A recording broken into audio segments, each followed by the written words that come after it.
What is the best loophole on an exam that you've ever witnessed? My physics professor was absolutely psychotic. Dr. Reeves had a PhD from MIT and seemed to hate every student who walked into his quantum mechanics class. His exams were legendary nightmares. The highest score in 5 years was 34%. Students literally transferred schools to avoid him. Our final exam was worth 60% of our grade. The last question was worth 50 points.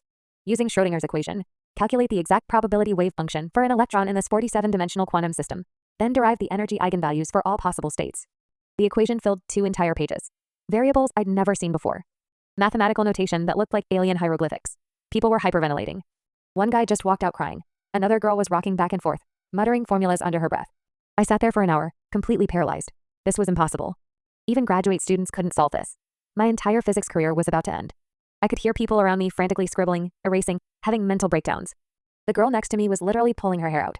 The room felt like a war zone. Calculators were overheating.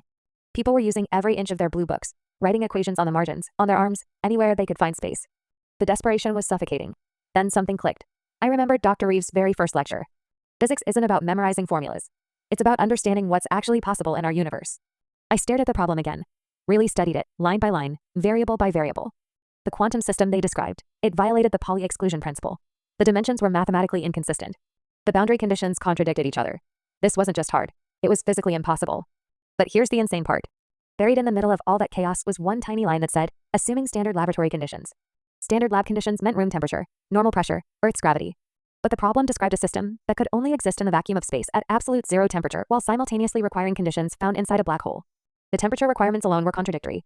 They needed both absolute zero and millions of degrees simultaneously. The pressure conditions defied thermodynamics. The gravitational fields would tear apart any measuring equipment. I wrote, this quantum system cannot exist under standard laboratory conditions as it requires mutually exclusive physical environment. The problem violates fundamental laws of physics, including the Pauli exclusion principle and thermodynamic constraints. Under actual standard laboratory conditions, this system would collapse instantly. I turned in my exam after 90 minutes. The entire class was still frantically calculating. Someone actually laughed at me for leaving early. He's not even trying, I heard someone whisper. 4 days later, Dr. Reeves walked in with the most terrifying smile I'd ever seen. 47 of you spent 4 hours trying to solve a problem that violates the laws of physics, he announced coldly. One student recognized that sometimes the most advanced physics is knowing when physics breaks down. He slammed my paper on the desk.